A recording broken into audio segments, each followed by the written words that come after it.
बेवकूफ़ औरत। मेरी फाइल कहाँ रख दी तुमने? कब से ढूंढ रहा हूँ। क्या ढूंढ रहे हैं आप अमित?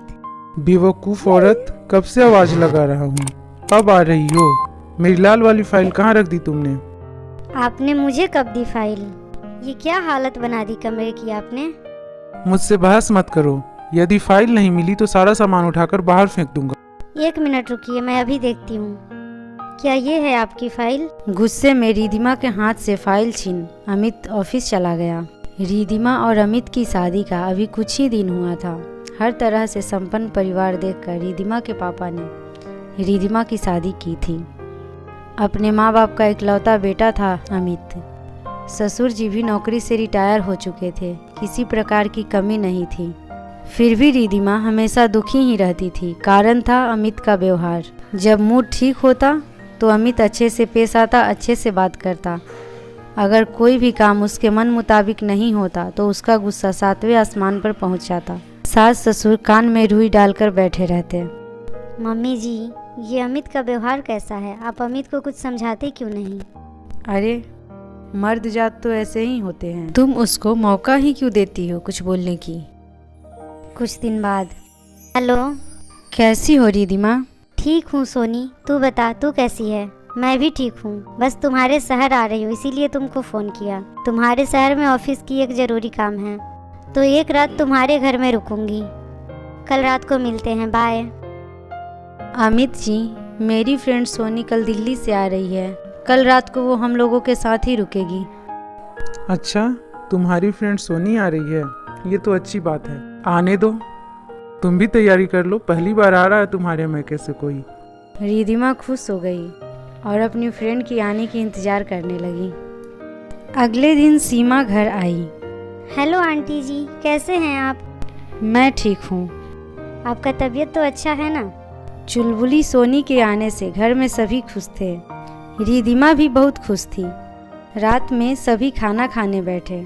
सर्व करने के दौरान रिधिमा के हाथ से थोड़ी सी सब्जी अमित के हाथ पर गिर गया। खाना भी सर्व करने नहीं आता, हाथ जला दिया मेरा। सोनी जी, ये आपकी सहेली है। आप तो इतनी स्मार्ट हैं, और एक इसको देखिए, खाना भी सर्व करने नहीं आता। सहेली के सामने अपना अपमान होता देख रिधिमा की आंखें छलक आई, पर वह कुछ बोले बिना अपना खाना खत्म किया और किचन का काम समेटने लगी। डांट सुनकर सोनी को भी बहुत बुरा लगा। सोनी भी रिधिमा के पीछे पीछे किचन में गई। सोनी को अपने पास देख वह बिलख बिलख कर रोने लगी। रिधिमा, ये सब तू क्यों सहन कर रही है? तुम एक पढ़ी लिखी लड़की हो, अपने हक के लिए लड़ना सीखो, गलत का जवाब दो। ये सब कहना आसान है सोनी, पर करना उतना ही मुश्किल। कोई मुश्किल नहीं है, बस हिम्मत चाहिए सही को सही और गलत को गलत बोलने की। ठीक है सोनी, तू जा अपने कमरे में आराम कर।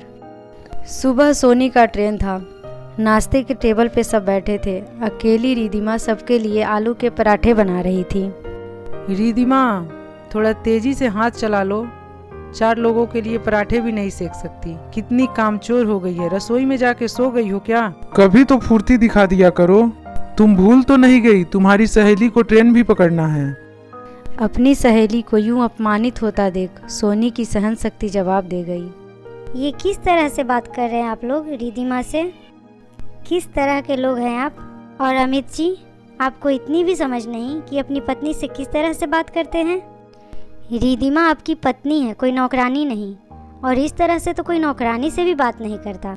जब आप लोग मेरे सामने इस तरह का व्यवहार कर रहे हैं तो मेरे पीठ पीछे किस तरह का व्यवहार करते होंगे रिधिमा से? चुप हो जा सोनी। मैं क्यों चुप रहूं रिधिमा? ऐसी सहेली बनाती हो बहू तुम, जिसे बात करने की भी तमीज नहीं। इसे समझा दो कि मेहमान है तो मेहमान बनकर रहे, दूसरों के घर में दखल अंदाजी ना करे। तमीज और संस्कार मुझ में है, तभी मैं कल से चुप हूँ आंटी जी।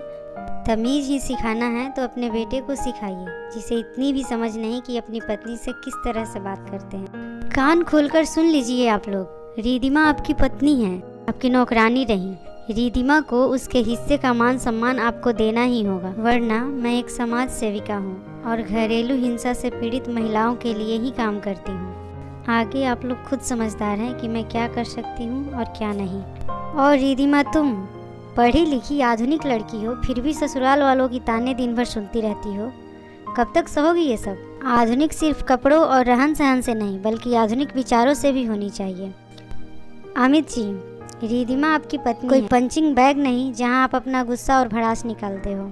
सोनी की बात सुन अमित शर्मिंदा हो गया और उसे अपनी गलती का एहसास हुआ। सोनी अपने शहर वापस चली गई और जाते जाते अपनी सहेली की जीवन को खुशियों से भर गई।